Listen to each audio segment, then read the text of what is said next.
ഒരുപാട് ആളുകളിൽ ലോകത്ത് 30% ആളുകളുടെ വയറുകളിൽ അൾസർ ഉണ്ട് എന്നാണ്. മാറാതെ കുറെ കാലം ആമാശയത്തിൽ ഉണ്ടാകുന്ന ഇത്തരം പെപ്റ്റിക് അൾസർ കുറെ കാലം നിന്നത് ക്യാൻസർ ആയി മാറുമോ എന്നുള്ളൊരു സംശയം.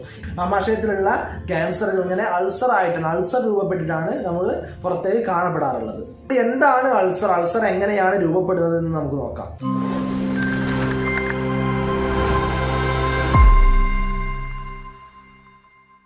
Doctor Hisham Haidar, Wandoor. Peptic ulcer, നമ്മുടെ വയറിൽ കാണപ്പെടുന്ന അൾസർ, ഇത് എങ്ങനെയാണ് ഉണ്ടാകുന്നത്, ഇതിന്റെ പ്രതിവിധികൾ എന്തൊക്കെയാണ്, നമുക്ക് വീട്ടിൽ നിന്ന് ചെയ്യാൻ കഴിയുന്ന കാര്യങ്ങൾ എന്തൊക്കെ, ട്രീറ്റ്മെന്റ് എന്തൊക്കെ എന്നാണ് ഇന്നത്തെ വീഡിയോയിൽ ചർച്ച ചെയ്യാൻ ഉദ്ദേശിക്കുന്നത്. ഇന്ന് ഒരുപാട് ആളുകളിൽ ലോകത്ത് 30% ആളുകളുടെ വയറുകളിൽ അൾസർ ഉണ്ട് എന്നാണ്. അതിൽ ഭൂരിഭാഗം ആളുകൾക്കും അത് വേദനയായോ മറ്റായോ കാണപ്പെടുന്നില്ല, അഥവാ അത് അറിയപ്പെടുന്നില്ല. അൾസർ വയറിലുണ്ടോ എന്ന് അറിയപ്പെടുന്നില്ല എന്നുള്ളതും വാസ്തവമാണ്. അതുകൊണ്ട് എന്താണ് അൾസർ, അൾസർ എങ്ങനെയാണ് രൂപപ്പെടുന്നത് എന്ന് നമുക്ക് നോക്കാം. നമ്മുടെ വയറിന്റെ ഭിത്തി അഥവാ മ്യൂക്കോസൽ ലെയർ, മ്യൂക്കോസൽ ലെയറിൽ ഉണ്ടാകുന്ന എന്തെങ്കിലും ഇൻഫെക്ഷൻ കാരണം അത് ആ വയറിൽ ചെറിയ വിള്ളലുകൾ ഉണ്ടാവുകയും അതിനെയാണ് അൾസർ എന്ന് പറയുന്നത്. അത് നമ്മുടെ അൾസർ പല സ്ഥലങ്ങളിലും കാണപ്പെടാറുണ്ട്. വായ, അതുപോലെ നമ്മുടെ ആമാശയത്തിൽ, ചെറുകുടലിൽ, വൻകുടലിൽ എവിടെയും അൾസർ കാണപ്പെടാം. നമ്മുടെ ആമാശയത്തിൽ കാണപ്പെടുന്ന ഈ പെപ്റ്റിക് അൾസർ കൂടുതലായിട്ടും അതിന് കാരണമാകുന്നത് ഏറ്റവും പ്രധാനമായിക്കൊണ്ട് ബാക്ടീരിയൽ ഇൻഫെക്ഷൻ ആണ്, അഥവാ എച്ച് പൈലോറി എന്ന് പറയുന്ന ഒരു തരത്തിലുള്ള ബാക്ടീരിയൽ ഇൻഫെക്ഷൻ ആണ് ഇതിന് പ്രധാനമായിട്ടും കാരണമാകുന്നത്. അത് കുറെ കാലമായി നമ്മുടെ മ്യൂക്കോസൽ ലെയറിൽ ഉണ്ടാവുകയും മ്യൂക്കോസൽ ഭിത്തിക്ക് അത് കേടുപാടുകൾ ഉണ്ടാക്കുകയും ചെയ്യുന്നു.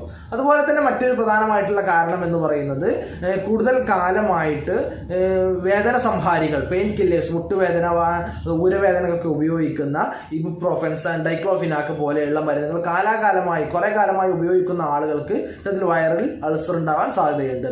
അതുപോലെ തന്നെ ഹൃദ്രോഗികളായിട്ടുള്ള ആളുകൾ ഉപയോഗിക്കുന്ന എക്കോസ്പിരിൻ പോലെയുള്ള മരുന്നുകൾ, അതുപോലെ തന്നെ സ്റ്റിറോയിഡ് അടങ്ങിയിട്ടുള്ള മരുന്നുകൾ സ്ഥിരമായിട്ട് ഉപയോഗിക്കുന്ന ആളുകൾക്കൊക്കെ ഇത്തരത്തിൽ വയറിൽ പുണ്ണ് അഥവാ വയറിൽ അൾസർ ഉണ്ടാവാനുള്ള സാധ്യത ഏറെയാണ്.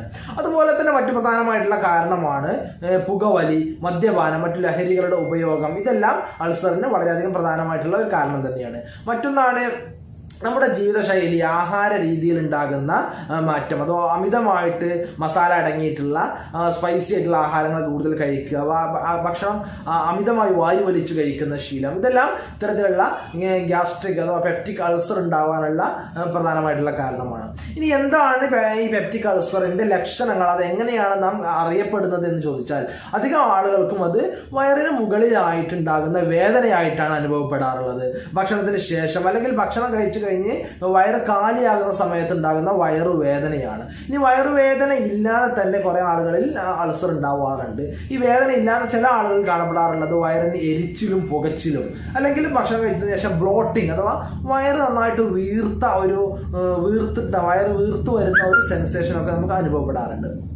ഇനി ചില ആളുകളിൽ ഈ പുണ്ണ് വലുതായിട്ട് അല്ലെങ്കിൽ അൾസർ വലുതായിട്ട് പലതരത്തിലുള്ള വേറെയും ലക്ഷണങ്ങൾ ഉണ്ടാവുന്നുണ്ട്. അൾസർ ഡീപ്പ് അൾസറായി മാറിക്കഴിഞ്ഞാൽ അത് നമ്മുടെ രക്തം ഛർദ്ദിക്കുന്ന രീതിയിൽ, അല്ലെങ്കിൽ മലത്തിലൂടെ രക്തം പോകുന്ന രീതിയിൽ, അങ്ങനെ അനീമിയ, ഇതെല്ലാമായിട്ട് ലേറ്റസ്റ്റ് സ്റ്റേജിൽ കാണപ്പെടാറുണ്ട്.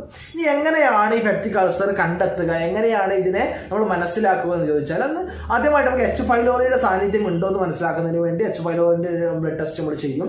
അതുപോലെ തന്നെ അത് കൂടുതൽ കൺഫർമേറ്ററി ടെസ്റ്റ് ആണ് എൻഡോസ്കോപ്പി എന്ന് പറയുന്നത്. എൻഡോസ്കോപ്പി എടുത്താൽ കൃത്യമായിട്ട് എവിടെയൊക്കെയാണ് അൾസർ ഉള്ളത്, എത്രത്തോളം ആയിട്ടുണ്ട് എന്ന് നമുക്കതിനെ മനസ്സിലാക്കാൻ കഴിയും. എല്ലാ ആളുകളിലും എൻഡോസ്കോപ്പി എടുക്കാറില്ല. ഇത്തരം അൾസറുള്ള ആളുകൾ, പെപ്റ്റിക് അൾസറുള്ള ആളുകളിൽ മരുന്ന് കൊടുത്തിട്ട്, മരുന്ന് കൃത്യമായിട്ട് കഴിച്ചിട്ട് മാറാത്ത കേസുകളിലാണ് എൻഡോസ്കോപ്പി ചെയ്യുക. അതുപോലെ തന്നെ ചില ആളുകൾക്കുള്ള ഒരു സംശയമാണ്, ഇങ്ങനെ മാറാതെ കുറെ കാലം ആമാശയത്തിൽ ഉണ്ടാകുന്ന ഇത്തരം പെപ്റ്റിക് അൾസർ കുറെ കാലം നിന്നത് ക്യാൻസർ ആയി മാറുമോ എന്നുള്ളൊരു സംശയം. ഇങ്ങനെ ഭൂരിഭാഗം ആമാശയ അൾസറുകളും ഇങ്ങനെ ക്യാൻസർ ആയിട്ട് മാറാറില്ല, അതിനെക്കുറിച്ച് പേടിക്കേണ്ടതില്ല. പക്ഷേ പലതരത്തിലുള്ള ആമാശയ ക്യാൻസറുകളെ നമ്മൾ അൾസർ ആയിട്ട് തെറ്റിദ്ധരിക്കപ്പെടാറുണ്ട്. ആമാശയത്തിലുള്ള ക്യാൻസറുകൾ ഇങ്ങനെ അൾസർ രൂപപ്പെട്ടിട്ടാണ് നമ്മൾ പുറത്തേക്ക് കാണപ്പെടാറുള്ളത്. അതുകൊണ്ട് തന്നെ ഇതിന് നമ്മൾ കൃത്യമായിട്ട് ശ്രദ്ധിക്കേണ്ട കാര്യം എന്ന് പറയുന്നത്, അഥവാ ആമാശയ അൾസറുള്ള ആളുകൾ, ഈ ഗ്യാസ്ട്രിക് അൾസർ, പെപ്റ്റിക് അൾസറുള്ള ആളുകൾ കൂടുതലായിട്ട് ശ്രദ്ധിക്കേണ്ട കാര്യങ്ങൾ എന്ന് പറയുന്നത്, ഏറ്റവും പ്രധാനമായിട്ട് ഭക്ഷണത്തിന് ശേഷം എല്ലാ ദിവസവും ഈ പ്രോബയോട്ടിക്സ് ആയിട്ടുള്ളവ, അഥവാ തൈര്, മോര് പോലെയുള്ളവ കഴിക്കുക. ദഹനം എളുപ്പമാക്കുന്നതിനും ഇത്തരത്തിലുള്ള ബാക്ടീരിയകൾ അവിടെ ഉണ്ടാകുമ്പോൾ അതിനെ എതിർത്ത് നിൽക്കുന്നതിന് വേണ്ടി സഹായിക്കും. അതുപോലെ തന്നെ ഭക്ഷണത്തിന് മുമ്പായിട്ട് ഒരു അരമണിക്കൂർ മുമ്പ്, എല്ലാ ദിവസവും ഭക്ഷണം കഴിക്കുന്നതിന് മുമ്പായിട്ട് ഒരു 2-3 നുള്ളു മഞ്ഞൾപ്പൊടി എടുത്ത് കഴിക്കുന്നത് വളരെയധികം നല്ലതാണ്. ഈ മഞ്ഞൾപ്പൊടിയിലുള്ള കുർക്കുമിൻ ഇതിന് വളരെയധികം ഗ്യാസ്ട്രിക് ഈ അൾസറിനെ ഇല്ലാതാക്കാൻ സഹായിക്കും. അതുപോലെ തന്നെ ആഹാരം മിതമായി ക്രമീകരിക്കുക. ആഹാരം വാരി വലിച്ച് കഴിക്കാതെ, എന്തും കഴിക്കാതെ മിതമായിട്ട് കഴിക്കുക. അമിതമായി മസാലയുള്ളതും സ്പൈസി ആയിട്ടുള്ളതും ആഹാരങ്ങൾ പരമാവധി ഒഴിവാക്കുക. അതുപോലെ തന്നെ ഭക്ഷണത്തിന്റെ കൂടെ കൂടുതലായിട്ട് സലാഡ്സ് കഴിക്കുക. അതുപോലെ ഒരു ദിവസം ഏറ്റവും ചുരുങ്ങിയത് 2.5 ലിറ്റർ വെള്ളമെങ്കിലും നമ്മൾ കഴിക്കുന്നുണ്ട് എന്ന് ഉറപ്പാക്കുക. ഇങ്ങനെ കൃത്യമായിട്ട് ആഹാരത്തിന്റെ രീതിയിൽ കൃത്യമായിട്ട് ചെയ്യുക. ഈ പറഞ്ഞിട്ടുള്ള 2-3 ടിപ്സ് ചെയ്യുക. അതുപോലെ തന്നെ എല്ലാം മിതമായിട്ട് വെള്ളം നന്നായിട്ട് കുടിക്കുക. അതോടുകൂടെ എല്ലാ ദിവസവും വ്യായാമം ചെയ്യുക. ഇങ്ങനെ കൃത്യമായിട്ട് മുന്നോട്ട് പോയാൽ നമ്മുടെ എല്ലാ അൾസറിനെയും നമുക്ക് നിയന്ത്രിക്കാൻ കഴിയും. ഇനി അൾസറിനെ, ഇത്തരം പെപ്റ്റിക് അൾസർ പൂർണ്ണമായിട്ട് മാറ്റുന്നതിന് വേണ്ടിയുള്ള ചികിത്സ ഇന്ന് ലഭ്യമാണ്. ഹോമിയോപ്പതിയിൽ തക്കതായ മരുന്നുകളുണ്ട്. ആർക്കും പേടിക്കാൻ ഇല്ലാത്തത് തന്നെ വളരെ ഈസി ആയിട്ട് നമുക്ക് മാറ്റാൻ കഴിയുന്ന ഒരുപാട് ചികിത്സ ഹോമിയോപ്പതിയിലുണ്ട്. നിങ്ങൾക്ക് അടുത്തുള്ള ഹോമിയോപ്പതി ഡോക്ടറെ കാണുകയും അതിന് തക്കതായ ചികിത്സ എടുക്കുകയും ചെയ്യുക. ഈ ചികിത്സ ആവശ്യമുള്ളവർക്ക് ഹോമിയോപ്പതി ഡോക്ടേഴ്സിനെ, നല്ല ക്വാളിഫൈഡ് ആയിട്ടുള്ള ഹോമിയോപ്പതി ഡോക്ടേഴ്സിനെ കാണുക, ചികിത്സിക്കുക. മറ്റെന്തെങ്കിലും സംശയങ്ങൾ ഉണ്ടെങ്കിൽ ഈ വീഡിയോക്ക് താഴെ കമന്റ് ആയിട്ട് ചോദിക്കാവുന്നതാണ്. വീണ്ടും നമുക്ക് മറ്റൊരു വീഡിയോയുമായി കണ്ടുമുട്ടാം. എല്ലാവർക്കും നന്ദി, നമസ്കാരം.